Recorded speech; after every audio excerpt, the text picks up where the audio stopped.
Hello, my name is Tyrese. Today I am going to be talking to you about my Proverbs study course that I have up on Udemy. So, first things first, this is like the first advertisement, like true advertisement that I've done, and I don't have the link in bio ability just yet. So, if you could go to tofacc.com and you'll be able to go to the church page and you'll be able to go to the study course tab and click on Proverbs study course. Now let's get into it. So the reason why we created this course is because there are a lot of people out here that are intentionally deceiving people, right? And I understand uh, why somebody could fall into a trap because dealing with God, the concept of God is scary in and of itself. And if you're always in a state of perpetual fear, you're never really gonna go out and venture out and read the Bible for yourself effectively. So, with this course, at the end of it, you should be able to read and make connections and um, use the references and see how the Proverbs is talked about throughout the Bible because the Bible is authored by the Holy Spirit. And you'll be able to be confident in going to research for yourself because that's the main issue that I've noticed. Most people, they may have a belief, but because they don't know how to research, or if they're too prideful and they won't research, um, they'll just hold on to that belief that they had from the beginning. Now, I'll give you guys an example of this. So, one thing that I hear a lot is that Christians should drink. They're able to drink. It's not a sin. But um, that is not actually the case. Um, in Proverbs and in Leviticus, I'll use these two examples.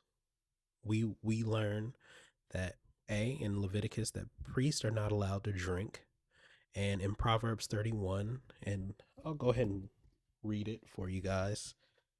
This is from the New King James Version. Don't judge me, but Proverbs 31 verse 2 through 6.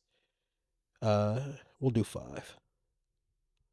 What, my son, and what the son of my womb, and what the son of my vows.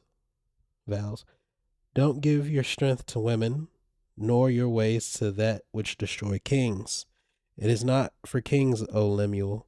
It is not for kings to drink wine, nor princes intoxicating drink, lest they drink and forget the law and pervert the justice of all the afflicted. Let's stop right there.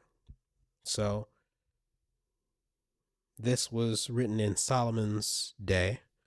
Um, Not Solomon's day. This was written by King Lemuel, but it's in the Proverbs of Solomon. And this was long before Jesus and John the Baptist were around.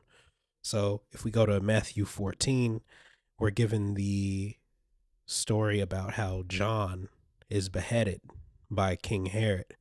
And lo and behold, he not only is he drinking, he's drunk. His wife's daughter, uh, don't worry about that. But yeah, his wife's daughter is dancing for him, and he likes it. It works, and he offers her anything that she wants, and she goes and asks her mother, and the mother tells her, "Hey, go have him behead John the Baptist and put his head on a plate." And he does what he says because he doesn't want to kill John, but he doesn't want to look weak in front of everybody. Like, oh, I can't go. He can't go back on his word.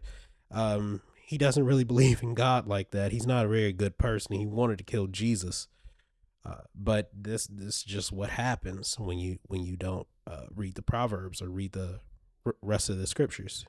He was brought down by alcohol and uh, his daughter-in-law, and unfortunately, he perverted justice for John the Baptist.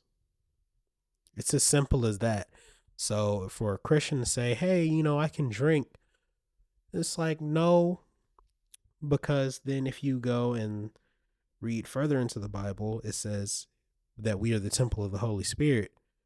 And if priests aren't allowed to come into the temple if they're drunk, then why would you bring alcohol into the temple?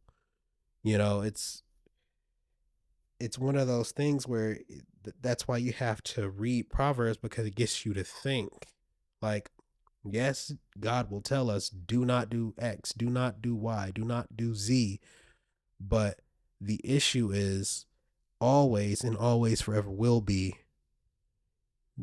your behavior. It's your heart. And it says that in Proverbs chapter 4, guard your heart with all diligence, because we cannot be trusted. It's just as simple as that. Um, God trusts no one. So this is why we've created this course, because there are so many different things that went on in the Gospels and other parts of the Bible that you would not think that, oh, wait, maybe this is more connected. Maybe what's said here is a direct reference to something that's going to happen in the future. This Proverbs 31, because it's written by different people, but it's guided by the Spirit of God, the Holy Spirit. So you have to think this is an infinite being. So if it's a reference, not only is it like a prophecy because I'm telling you what's going to happen in the future, what's going to happen to this person, but it's also a proof. It's witnessing to itself, because Solomon was not around. King Lemuel was not around during the time of King Herod. And if King Herod had followed this, he would have never fell into it. So the reasons for why Jesus came, or why Jesus was coming, was already told from the beginning. It's just God repeating himself over and over again. And this is what we want to help you break through with this course. Thank you.